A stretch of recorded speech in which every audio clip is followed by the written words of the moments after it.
지난 성탄절에 우리 김현희 집사님이 오셔가지고 특송을 해주셨습니다. 그 곡을 여러분 기억하시는지 모르겠습니다. 거룩한 성이라는 곡이죠. 1892년도에 영국에서 작사 작곡되었습니다. 스티픈 애덤스라는 분이 곡을 지었고 프레드릭 웨들리라는 분이 가사를 넣어서 오늘 우리가 알고 있는 그 곡이 탄생하게 된 겁니다. 나 어젯밤에 잘 때 한 꿈을 꾸었는데 이렇게 시작이 되죠. 그리고 이제 뒷부분에 가면은 화려한 후렴구가 이루어지는데 예루살렘 예루살렘 그리고 호산나 부르자 호산나 노래하자 호산나 호 이제 김현희 집사님 호산나 이렇게 했는데 어제 제가 흉내를 잘 못 내겠어요. 근데 놀라운 사실은 이 곡이 금년 1월 1일 평양 릉라도 경기장에서 울려 퍼진 거예요. 신년 경축 공연 때인데 물론 우리의 국기여라는 그 북한의 그 노래가 있습니다. 그 노래 중간에 이 간주로 이 곡이 삽입이 됐어요. 그래서 합창단원들이 이제 우리의 국기여라는 노래를 부르다가 예루살렘 예루살렘 이 부분은 다 이제 아로 처리하는 거예요. 이렇게 맨 마지막에 호산나 노래하자 그 부분 우리의 국기여 요거 가사만 딱 붙였어요. 나머지는 전부 다 아로 한 거예요. 아로. 그래서 이게 놀라운 일이잖아요. 그래서 이 부분에 대해서 이제 전문가들이 분석을 하기 시작한 거예요. 과연 이 곡이 어떻게 해서 들어가게 됐느냐. 어떤 사람들은 어차피 가사는 외국 사람들이 모르니까 대외적인 이미지로 우리 조선인민공화국도 개방적인 국가다. 종교를 탄압하지 않는 국가다라는 거를 내세우기 위해서 이 곡을 사용했냐? 아니면은 어차피 인민들은 이게 찬송가인지 뭔지 모르니까 곡조가 좋잖아요. 화려하고 장엄하고 이 웅장한 느낌이 나니까 이 우리의 국기여라는 것에 이제 같이 더불어서 극적인 효과를 내기 위해서 이 곡을 사용했냐? 아니면은 조금 더 이제 해석하는 분들은 누가 크리스찬이 의도적으로 평양 능라도 경기장에서 이 하나님의 성가곡이 울려 퍼지도록 거기에 삽입한 거냐 이렇게 생각하는 분들이 있습니다. 만약에 이게 사실이라면 지금 외부적으로 이거 찬송가인데 어떻게 평양에서 라는 사람들이 지금 많이 나오고 있기 때문에 실무자는 잡혀가든지 처벌을 받게 되겠죠. 감히 찬송가를 여기다 집어넣어서 우리 모른다고 이렇게 될 수 있겠죠. 근데 많은 분들이 어떻게 짐작하고 있냐면 김정은이가 참석하는 1호 행사에서 사용하는 모든 곡은 사전 점검이 들어간다는 거예요. 그래서 김정은이 사인이 나야지 이 곡이 사용될 수 있는데 아마도 외국에서 유학한 이 사람은 이 곡이 무슨 곡인지 알았을 것이고 그리고 이 곡이 갖는 가사의 의미가 있잖아요. 예루살렘 예루살렘 그 거룩한 성아. 이 예루살렘이라는 것은 뜻이 평화의 도성이라는 뜻인데 딱 평양하고도 딱 맞잖아요. 그러니까 평양의 그 의미하고도 맞아 떨어지고 호산나 호산나라는 것은 이제 우리를 구원하소서라는 가사예요. 호산나라는 의미가. 그러면 이게 예수님께 원래 올려드려졌던 찬양이지만 북한의 통치자로서 이 인민들을 구원할 진정한 메시아가 나다라는 것을 드러내기 위해서 의도적으로 삽입된 곡이다. 이렇게 보고 있는 것입니다. 자, 그렇게 보면은 어떤 의미가 되냐면 오늘 사실 주제는 그거예요. 우리가 하나님을 본받는 사람이 되자. 근데 하나님을 본받는 부분에 있어서도 여러 측면에서 본받을 수 있겠죠. 우리가 하나님의 영광의 보좌에서 영광의 주로서 찬양받아야 되실 그 하나님을 대신해서 내가 찬양받는다. 이런 측면에서 하나님을 본받는 자라고 생각할 수도 있는 거예요. 이 사람 입장에서는. 근데 과연 오늘 말씀은 우리에게 무엇을 가르치는 거냐? 어떤 하나님을 본받는 거냐? 오늘 1절 말씀은 사실 그렇거든요. 그러므로 사랑을 받는 자녀같이 너희는 하나님을 본받는 자가 되고, 그럼 어떤 측면에서 하나님을 본받는 사람이 되는 것을 의미하는가? 크게 세 가지를 이야기하겠습니다. 하나는 뭐냐면 사랑을 본받는 사람. 두 번째는 거룩함을 본받는 사람. 세 번째는 주님이 원하시는 그 가치를 보존하는 사람. 주님이 기뻐하시는 그 마음을 보존하는 사람. 이걸 이야기합니다. 그래서 우리가 첫 번째 기억할 것은 하나님의 사랑을 본받는 사람이 돼야 된다는 것입니다. 자, 여기 보면은 왜 사랑을 본받는 사람이 돼야 됩니까? 라고 질문했을 때 1절 말씀에 보면 사랑을 받는 자녀다. 우리는 이미 하나님의 사랑을 받는 자녀다라는 것을 이야기합니다. 자, 기독교는 다른 종교하고 다른 점이 있습니다. 다른 종교는 너 공양미 300석을 바쳐. 그러면 아버지 눈뜨게 해줄게. 이게 다른 종교가 말하는 것입니다. 행위. 그러나 기독교는 초지율과 뭐라고 얘기하냐면은 너를 이미 구원하셨다. 하나님께서 믿는 자를 이미 구원해 주셨어요. 우리를 사랑받는 자녀라고 이야기합니다. 이미 우리는 하나님의 자녀가 되었다는 것입니다. 자, 원래 하나님의 자녀였습니까? 아닙니다. 우리가 2장 말씀, 에베소서 2장 말씀에서 보았지만 우리는 본질상 진노의 자녀였다고 말합니다. 우리의 원래 성격은 딱 심판받기에 좋은 성격이라는 거예요. 죄와 허물로 죽었던 너희를이라고 말하고 있습니다. 그러니까 죄로 범벅진 인생, 허물로 범벅진 인생, 생각하는 것이 다 하나님을 배반하고 떠나가고 밀어내고 하나님 편에 가까이 가지 않으려고 하는, 원래 우리의 마음이 이랬다는 거예요. 근데 요한복음 1장에서 뭐라고 약속했습니까? 영접하는 자, 곧 그 이름을 믿는 자들에게는 하나님의 자녀가 되는 권세를 주셨다. 하나님의 자녀가 되는 특권이 주어졌다는 거예요. 원래는 우리가 자녀가 아니었는데 하나님의 자녀가 되었다는 것은 우리식으로 말하면 뭐예요? 입양된 거예요. 입양된 거.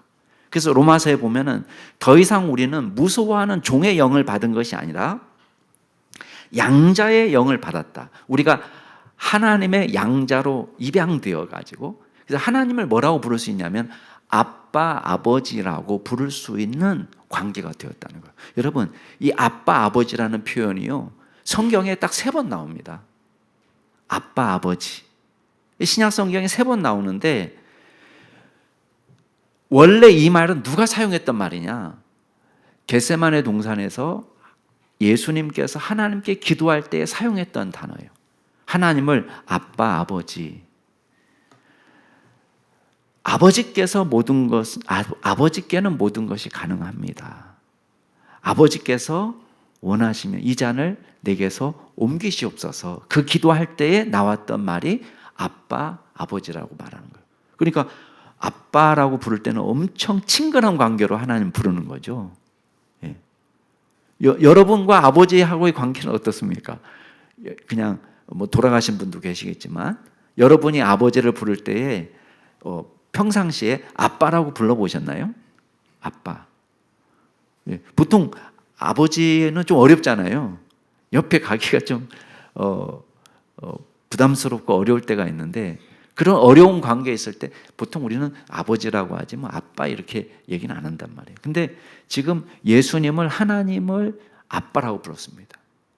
또 그거를 우리한테 너희들도 자격이 있어. 아빠, 아버지라고 부를 수 있는 특권이 주어졌다라고 말하는 거예요.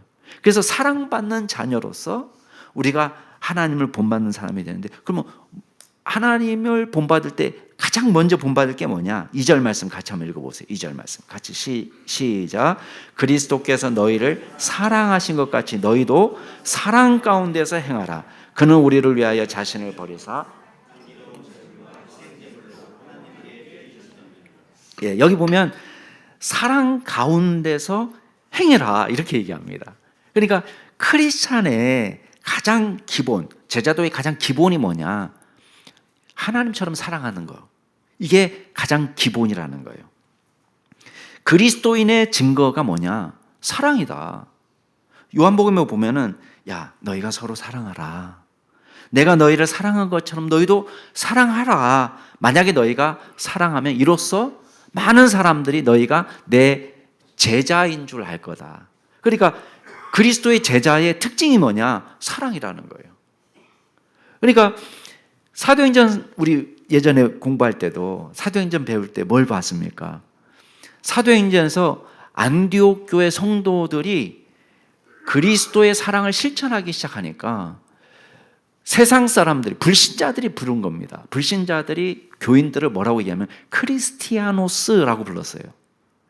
그리스도 닮은 자, 그리스도의 제자, 우리로 하면 작은 그리스도, 작은 예수라는 의미로 크리스티아노스라고 부른 거예요. 아, 쟤네들 크리스티아노스래. 그리스도처럼, 예수처럼 사랑해. 아, 이런 의미인 거예요. 그게 기본입니다. 근데 우리는 세상에서는 어떤 걸 봅니까? 세상에서는 진정한 사랑을 보는 것이 굉장히 드문 일입니다. 진정한 사랑을 만나기 쉬운가요? 아니면 굉장히 어려운 일입니다. 사랑은 굉장히 남발되죠. 고객님 사랑합니다 라고 이야기하지만 고객님을 사랑하시는 분이 아니라 어떻게 하면 우리의 주머니에 있는 돈을 저쪽으로 옮겨갈 수 있을까를 고민하시는 분들이에요. 그러니까 고객님 사랑합니다 라는 말이 남발이 됐지만 진짜 사랑은 아니죠. 타인이 슬픔을 당했는데요, 여러분, 함께 위로하고 울어주는 건 멀리 가는 일이고 그 타인의 슬픔을 뭘로 사용합니까? 조회수를 올리는 데 사용하는 거예요. 심지어는 아직 돌아가시지도 않았는데 돌아가셨다고 막 이야기하면서 가짜 뉴스가 나오잖아요. 뭘 위해서? 돈벌이 수단으로 살아있는 사람을 죽여버리기도 합니다. 타인의 기쁨은 우리 아랫배의 고통이 되는 거예요. 그래서 저한테 어떤 분이 얘기하더라고요. 안 목사, 진짜 이게 맞더라. 사촌이 땅을 사니까 내 아랫배가 아프더라. 이렇게 얘기합니다. 여러분, 그거 경험해 보셨나요? 왜 거기 땅 샀는데 내 아랫배가 아픕니까? 무슨 상관이 있습니까? 여러분, 우리가 성경은 우는 사람들과 함께 울고 웃는 사람들과 함께 즐거워하라고 이야기하는데 이게 참 어렵습니다. 저 사람이 너무 기쁘고 즐거운 일을 당했는데 함께 즐거워해 줘야 되는데 내 마음속에 가짜 웃음은 나오는데 진짜 웃음이 안 나오는 거예요. 우는 사람과 함께 울어줘야 되는데 이게 함께 슬퍼하지 않는 것입니다. 오히려 마음속 한켠에서 내 저럴 줄 알았지, 쌤통이다, 고소하다, 입 밖에 말은 내지 않지만 내 마음속에 흐뭇할 때가 있단 말이에요. 결혼을 하면서 우리가 가장 고려 대상이 뭡니까? 여러분, 우리는 야, 별을 따다 줄게 이렇게 이야기합니다. 근데 별 따다 주지 않아도 괜찮아. 내가 싫어하는 일만 하지 마라. 우리 이렇게 말할 때가 얼마나 많아요. 근데 같이 살게 되니까 어떻습니까? 와, 고집 세기가 쇠심줄보다 더 세다는 말이 이해가 되는 거예요. 내가 싫어하는 거 하지 말라고 그러는데 어떻게 합니까? 들어줍니까? 아니면 계속합니까? 계속하는 거예요. 아, 양말 뒤집지 말라니까. 이거를 환갑이 넘어서 관 속에 들어갈 때까지 하고 앉아 있는 거예요. 우리가 쉽지가 않습니다. 내가 이 사람을 행복하게 해줄게 라고 처음에는 별을 따다 줄게 라고 시작했지만 우리가 기대하는 결혼 생활은 뭡니까? 이런 사람 만나야 내가 행복해. 당연한 거죠. 물론 당연하지만 우리는 아무리 순수한 사랑이라고 해도 결국은 자기 이익대로 움직일 때가 많다는 것입니다. 근데 오늘 우리에게 가르치는 건 뭡니까? 5장 2절에서 보면은 그리스도께서 너희를 사랑하신 것처럼 이렇게 이야기합니다.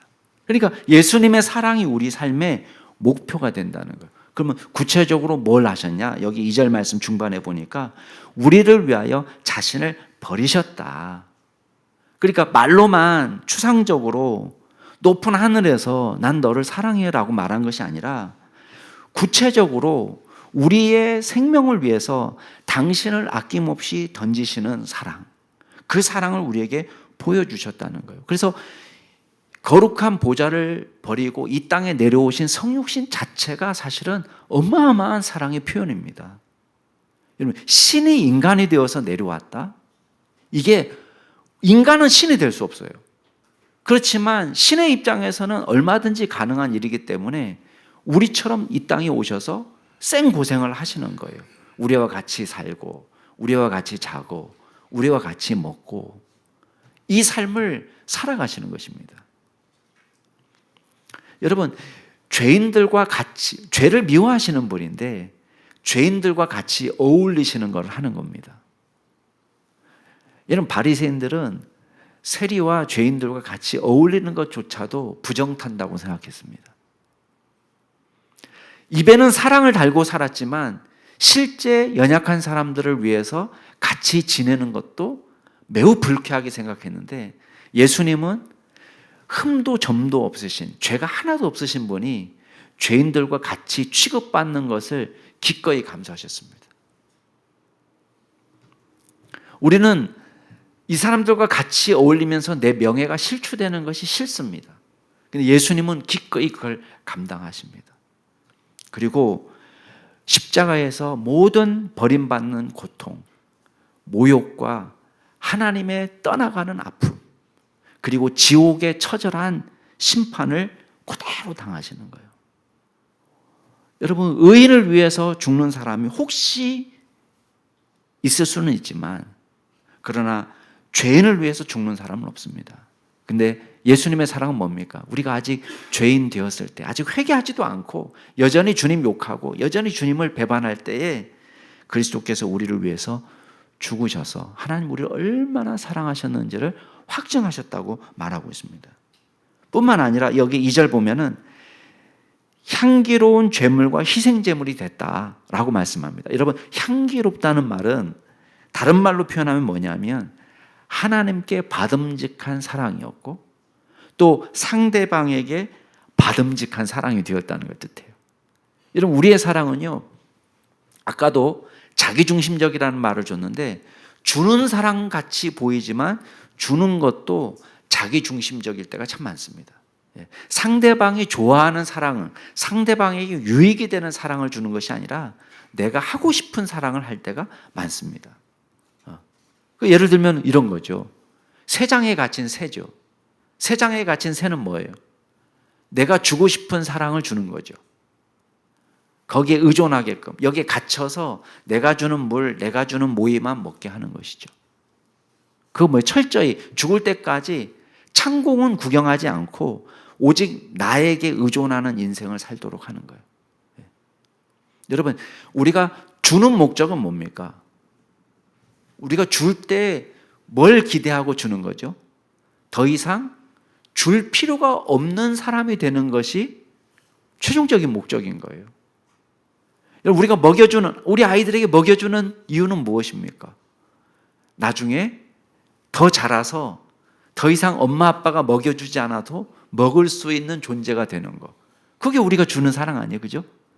우리가 이 사람에게 가르치는 이유가 뭡니까?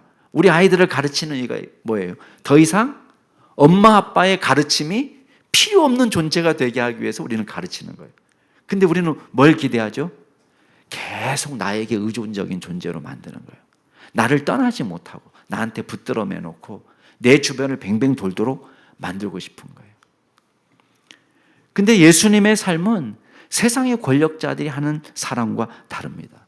억압하고 지배하는 사랑이 아니라 뭡니까? 섬기는 사랑, 주는 사랑, 희생적인 사랑, 죄의 종에서 자유케 해서 우리로 하여금 하나님과 화목케 하게 하는 사랑. 이게 우리의 기준이 되는 것입니다.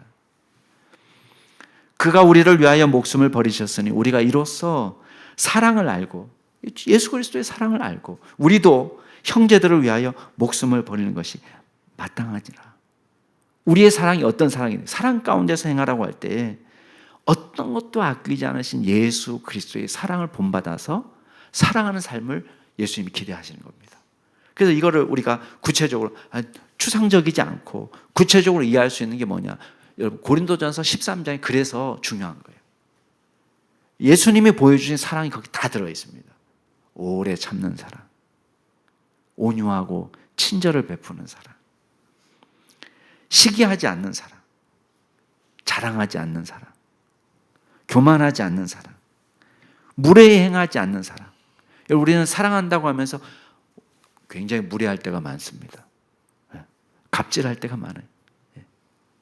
우리의 자녀라는 이유로, 우리의 배우자라는 이유로 우리 막 함부로 합니다. 성을 내지 않고 자기의 유익을 구하지 않고 원한을 품지 않고 불의를 미워하고 진리를 사랑하고, 이 예수님이 보여주신 사랑입니다.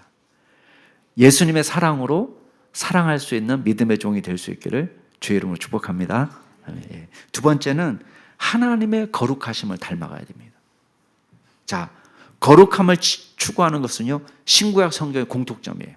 레위기에도 마찬가지입니다. 하나님이 야, 너희는 거룩하라. 왜? 이는 나 여호와가 거룩함이니라. 나 너희 하나님이 거룩하다. 우리에게 거룩을 명령하십니다. 거룩하다는 건 뭐냐면, 쉽게 말로 하면 세상과 다른 구별된 삶을 사는 것을 의미합니다. 그러니까 구약 성경에서는 가나안 거민과 구별된 삶을 살기를 원하시는 거고, 구체적으로 말하면 성경에 기록된 대로 하나님의 거룩하신 성품을 좇아서 살아갈 것을 요구합니다. 여기 3절부터 5절까지도 마찬가지예요. 에베소서 말씀 같이 한번 읽어보겠습니다. 3절부터 시작. 음행과 온갖 더러움,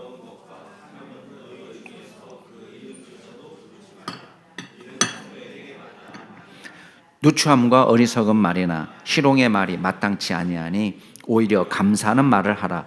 너희도 정녕 이것을 알거니와 음행하는 자나 더러운 자나 탐하는 자 곧 우상 숭배자는 다 그리스도와 하나님 나라에서 기업을 얻지 못하리니.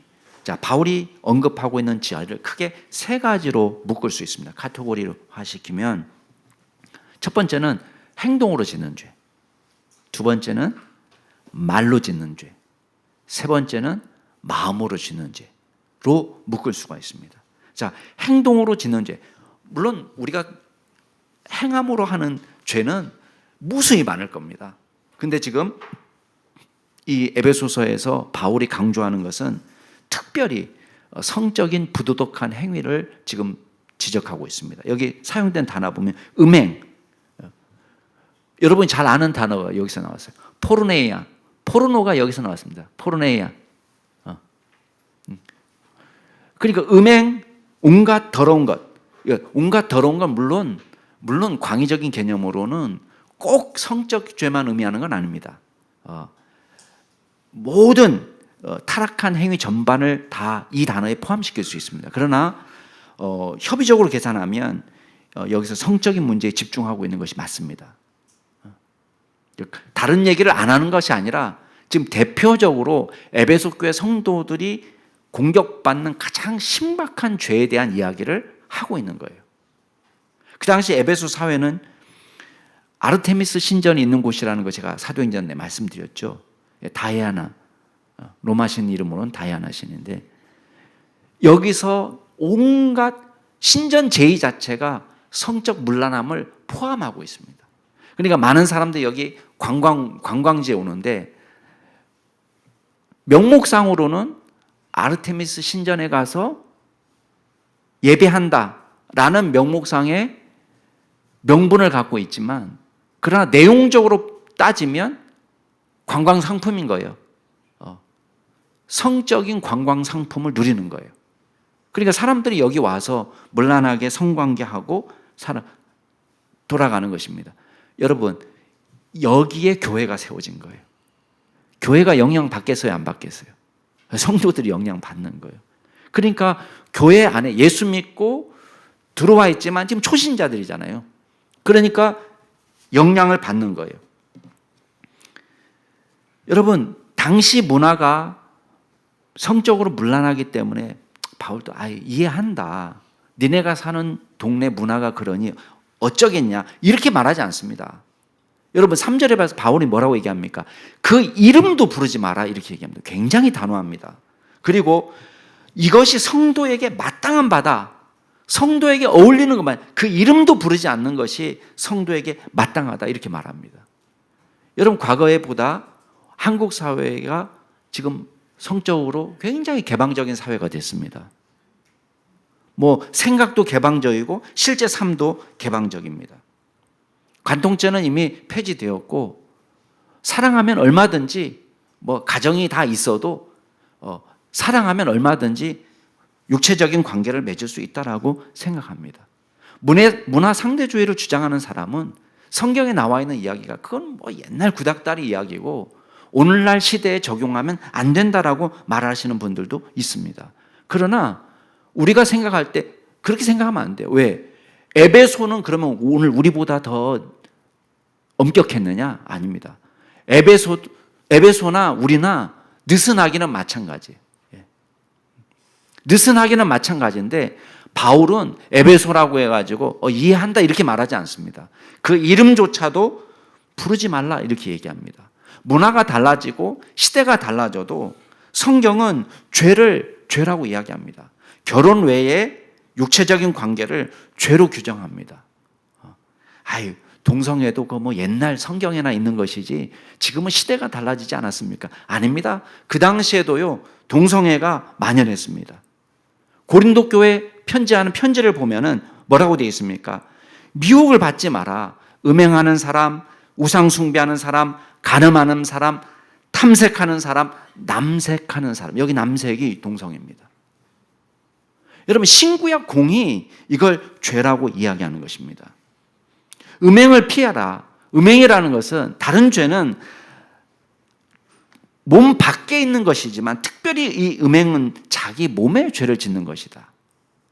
우리 몸은 뭐냐? 하나님께서 예수님께서 핏값으로 사신 당신의 것이다. 하나님의 성전이다. 그렇기 때문에 너희 몸으로 죄를 짓지 말고 하나님께 영광을 돌리라고 말하고 있습니다. 뿐만 아니라 말로 짓는 죄를 이야기합니다. 말로 짓는 죄. 여러분 말로 짓는 죄는 뭡니까? 4절 말씀에 보면 누추함, 어리석은 말, 희롱의 말. 우리 지난주에도 우리 언어의 죄에 대한 이야기 했죠. 그때는 보통 거짓말 대신에 참된 말을 하라. 또 더러운 말, 비방하는 말, 과격한 말, 무례한 말 이런 것 대신에 뭐를 하라는 거예요? 격려하고 위로하고 칭찬하고 찬송하고 하나님의 말씀을 전하고. 오늘 말씀에는 주로 외설적이고 성희롱에 해당되는 말이 포함이 됩니다. 조롱하는 말. 누추한 말이 바로 그런 거예요. 아까 말씀드린 것처럼 외설적이고 음란한 언어를 포함하는 부도덕한 말입니다. 누추한 말. 어리석은 말은 뭐냐면 지혜 없는 말, 실익이 없는 말, 공허한 말, 씨잘데기 없는 말, 우리식으로 얘기하면 쓸데없는 말, 공동체의 유익을 위해서 화합을 위해서 도움이 되는 말이 아니라 오히려 이간질시키고 공동체를 분열시키는 말, 이런 말이 여기 다 포함됩니다. 그 다음에 희롱의 말, 타인을 비하하고 조롱하는 말이 여기 들어갑니다. 단순한 유머가 아니고 상대를 깎아내리고 상처를 주는 말이 여기 다 포함이 됩니다. 농담이어서 장난으로 한 말이야. 쉽게 넘어가지만 이게 당사자는 일평생 그 상처로 인해서 정상적인 생활이 불가능할 수도 있습니다. 이번에 비행기가 폭발하는 엄청난 사고로 인해서 얼마나 많은 사람이 돌아가셨어요. 근데 거기다가 대고 그 상처에다가 소금 뿌리는 사람들이 있습니다. 그래서 163건을 조사해가지고 악성 댓글을 조사해서 지금 13명을 출연했다는 것입니다. 우리 교회는 없기를 바랍니다. 13명 중에. 13명이 출연되었는데 다 왜 그랬어? 라고 말하면 그냥 뭐 뉴스를 보다가 무심결에 올렸습니다. 평상시에 좀 스트레스 받는 일이 있었는데 그냥 속상해서 그냥 올렸습니다. 이게 말이 되냐 말이에요. 오히려 뭘 하라고 얘기합니까? 여기 보면은 4절 말씀에 보면 오히려 감사하는 말을 하라. 정말 할 말이 없으면 감사일은 우리 늘 있죠. 감사한 일이 늘 있잖아요. 우리가 할 말이 없으면 감사의 말을 하라는 거예요. 나랑 살아줘서 고맙습니다. 우리 그런 말 다 해야 되죠. 영광인 줄 알아 이것들아. 이렇게 하면 이게 아니잖아요. 나랑 살아줘서 고맙다. 나와 함께해서 고맙다. 기도해줘서 고맙다. 마음 써줘서 고맙다. 여러분 고마운 말이 얼마나 많습니까? 내 아들로 태어나서 참 고맙다. 내 부모님이어서 참 고맙습니다. 우리 고마운 말이 얼마나 많아요. 정 할 말이 없으면 감사하는 말을 하라는 거예요. 실없이 농담하지 말고 심심해서 그렇다 이렇게 하지 말고 또 뭘 지적합니까? 마음으로 짓는 죄를 지적합니다. 여러분 5절 말씀 같이 한번 보실래요? 거기 보면 음행 더러운 자나 여기 보면 탐하는 자 탐심을 뭐라고 얘기하냐면 우상숭배라고 이야기합니다. 왜 탐심이 우상숭배인지 아세요? 탐심은 내가 꼭 이거 있었으면 좋겠다 그거거든요. 이거 없으면 꼭 죽을 것 같은 거. 여러분 없으면 죽을 것 같은 것은 이 세상에 하나님 외에는 없습니다. 그렇죠? 이거 없으면 죽습니까? 우리는 당장 그래요. 없으면 죽을 것 같은데 그거 없어도 다 괜찮습니다. 하나님만 계시면. 근데 아니 하나님은 됐고 마음속으로 하나님 됐고 이거 없으면 죽어 라고 생각하는 것이 여러분의 우상이라는 거예요. 현대인들이 옛날처럼 깎아 만든 돌멩이 갖고 섬기지는 않지만 우리의 공허함을 다른 것으로 채우려고 생각합니다. 여러분 미모가 꼭 있어야 되고 몸매가 꼭 내가 이 체중, 이 몸매가 있어야 된다고 생각할 때 많은 사람들이 그것 때문에 우울하고 그것 때문에 섭식장애를 겪습니다. 여러분 꼭 그 몸무게가 돼야 되나요? 우리가 생각하는 그 몸무게가 꼭 돼야 됩니까? 여러분 그게 절대 기준은 아닙니다. 절대 기준은 아니에요. 더 많은 연봉이나 성취나 직장에서의 지위나 여러분 그것 때문에 그걸 얻기 위해서 얼마나 많은 것들을 희생시킵니까? 우리 가정이 행복하기 위해서 내가 나가서 일한다고 그러는데 직장에서의 그걸 성취하기 위해서 가정도 희생시킬 수 있고 자녀도 희생시킬 수 있고 신앙도 희생시켜버리고 저것만 있으면 내 삶이 의미가 있고 나도 가치 있는 사람이 되고 내가 더 중요해지고 안정감을 확보하고 이 우상인 거예요.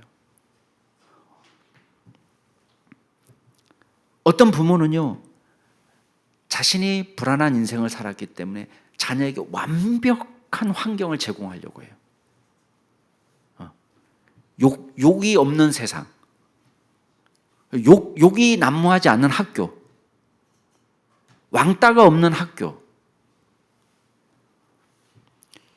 여러분 그런 사회가 있으면 좋지만 우리는 다 어려움을 겪으면서 학교 생활했습니다. 때로는 괴롭힘 당하는 친구들이 있었습니다. 저한테도 있었습니다. 학교 가는 것이 나 오늘 가서 저 친구 어떻게 만나나 그런 삶이 있잖아요. 근데 그런 게 없는 인생, 완벽하게 없는 인생이 과연 좋은 사람을 만들어낼 수 있을까? 우리는 점도 흠도 없는 여러분 우리 주변에 우리 친구들은 욕을 입에 달고 살았습니다. 욕설이 없는 학교 있나요? 체벌이 없는 학교가 있나요? 때로는 우리가 원치 않지만 그게 옳다는 얘기가 아닙니다. 우리는 완벽하게 우리 자녀에게 100% 온전한 사회를 넘겨줄 수 없습니다. 근데 우리는 조금도 이 아이가 그 안에서 상처받지 않으려고 과잉보호하다가 어떻게 됩니까? 이 자녀가 우울한 거예요. 행복하지가 않아요. 사회생활에 잘 적응이 안 돼요. 어떤 부모는 이루지 못한 꿈을 자녀가 이루어주기를 바라면서 압박을 가하기도 합니다. 다 탐심에서 비롯된 거예요. 우리 마음에서 시작된 거예요. 이게 꼭 있어야 돼. 이거 없으면 안 돼. 여러분, 우리가 죄에 매여 있는 이유는 무엇입니까? 이것이 우리를 행복하게 할 것으로 착각하기 때문에 비극이 여기서 시작되는 것입니다. 성도에게 어울리지 않는 일이라고 이야기하고 있고 마땅하지 않는 일. 하나님 나라에서 오히려 제외되는 진노를 불러온다라고 말하고 있습니다. 결국 하나님이 저와 여러분의 삶의 중심이 되어야 돼요. 하나님의 거룩함을 본받는 삶. 그 거룩한 삶이 복의 근원임을 깨닫고 행복을 가져다 준다고 생각하는 유사신을 버리고 진정한 하나님을 우리 마음 가운데 모시고 살아가는 저와 여러분이 될 수 있기를 주의 이름으로 축복합니다. 마지막으로 기억하겠습니다. 여러분, 우리가 하나님을 본받는다는 것은 뭐냐면 하나님이 기뻐하시는 생각에 우리가 동의하는 거예요. 세상의 소리를 경계해야 됩니다. 여러분 6절 7절 같이 한번 보실래요? 6절 7절 시작. 누구든지 헛된 말로 너희를 속이지 못하게 하라.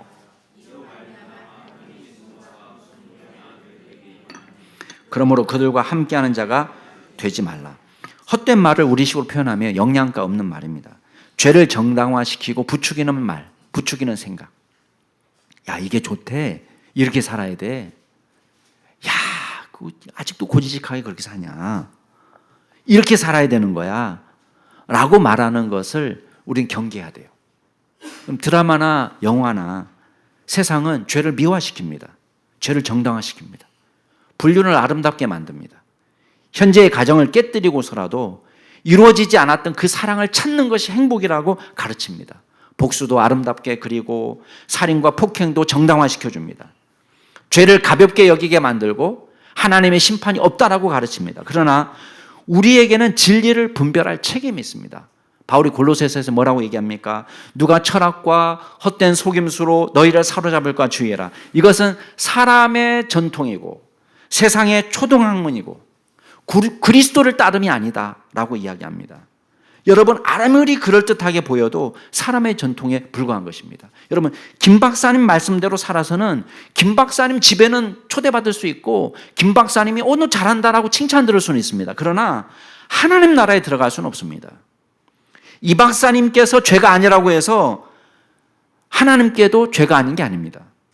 아무리 이 세상이 그래 결혼하지 않아도 자식을 낳을 수 있지라고 용인하는 사회가 되어도 하나님 앞에서 깨끗한 것은 아닙니다.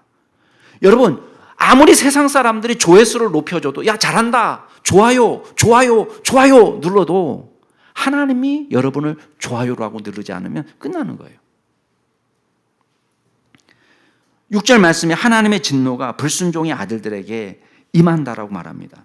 죄의 결과를 우리가 막을 수 있는 것도 우리가 거부할 수 있는 것도 아닙니다. 따라서 우리는 7절 말씀의 명령에 귀를 기울여야 돼요. 그들과 함께하는 자가 되지 마라. 여기서 그들과 함께하는 자가 되지 말라는 것은 뭐예요? 지구를 떠나라는 말입니까? 세상을 떠나라는 말입니까? 아닙니다. 우리는 사업장에서, 학교에서, 일터에서, 문화센터에서 우리 주변에 얼마든지 성경적인 가르침과 반대되는 가르침을 만납니다. 그런 삶을 추구하는 사람들도 만납니다. 그 사람들과 사업도 하지 말고 커피도 마시지 말고 함께 앉지도 말고 식사도 하지 말고 그런 뜻이 아닙니다. 우리가 얼마든지 만날 수 있죠. 그렇지만 여기서 그들과 함께하는 자가 되지 말라는 말은 무슨 말이에요? 그들의 죄에 같이 하지 말라는 거예요. 그들의 죄에 동참하지 마라.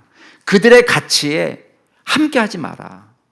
여러분, 시편 1편은 우리에게 뭐라고 얘기합니까? 복 있는 사람은 악인들의 꾀를 따르지 아니하며 죄인들의 길에 서지 아니하고 오만한 자의 자리에 앉지 아니하고 오직 여호와의 율법을 즐거워하여 그 율법을 주야로 묵상하는도다. 이것이 지혜자라는 거예요. 악인들과 죄인들의 길에 함께하는 것이 아니라 하나님의 말씀이 우리의 삶의 기준이 되어서 그 말씀 붙잡고 살아가는, 주님을 본받는 사람이 되라는 것입니다. 우리 사랑하는 우리 남양주 중식교 성도 여러분, 2025년도 한 해를 범사에 하나님과 동행하는 자가 될 수 있기를 바랍니다. 그리고 하나님의 성품을 닮은 무방자로 살기를 바랍니다. 그리스도께서 우리에게 베푸신 그 사랑이 우리의 기준이 됩니다. 우리의 행동과 말, 생각이 하나님의 마음과 닮아가기를, 하나님처럼 거룩해지기를 기도하시기 바랍니다. 우리의 몸매나 우리의 미모가 우리의 걸림돌이 되지 않습니다. 물론 그분은 저한테 장난으로 얘기했겠지만은 다리가 너무 짧아서 자기 배우자가 될 수 없다는 거예요. 제가 그래서 옆에 와가지고 아예 이렇게 비교도 해봐요. 그분은 저보다 큰 분이었거든요. 여자인데 큰 분인데 전사님 다리가 너무 짧아서 막 이렇게 얘기하셨어요. 그래서 저는 키가 하여튼 다리가 짧아서 버림받은 사람이에요. 그러나 또 170이 안 되기 때문에 좋아서 결혼한 사람도 있잖아요. 그러니까 건축가에 버린 돌이 모퉁이 건물이 모퉁이 돌이 되는 것처럼, 여러분 180 이상이 반드시 행복의 기준도 아닙니다. 여러분의 자녀가 꼭 그 직업을 가져야지 행복한 것도 아닙니다. 배우자가 여러분의 모든 필요를 채워주는 것도 아닙니다. 우리를 우울하게 만드는 결핍이 있습니다. 그러나 그 어떤 결핍도 절대적이지 않습니다. 하나님이 여러분 삶의 중심이 되게 하세요. 시류와 유행이 우리의 기준이 아니라 하나님의 말씀이 우리의 기준이 될 수 있도록 주님 앞에서 거룩한 삶을 살아가는, 하나님을 본받는 사람이 될 수 있기를 주의 이름으로 축복합니다. 같이 한번 기도하겠습니다. 이 시간 기도하실 때 우리 두 가지만 놓고 함께 기도하겠습니다. 하나님께서 원하시는 사랑과 거룩한 삶을 살아가게 하옵소서 기도하시고, 두 번째는 세상의 헛된 소리에 속지 않고 하나님의 말씀이 우리의 가치와 삶의 중심이 되게 하여 주옵소서. 함께 동성으로 기도하시겠습니다.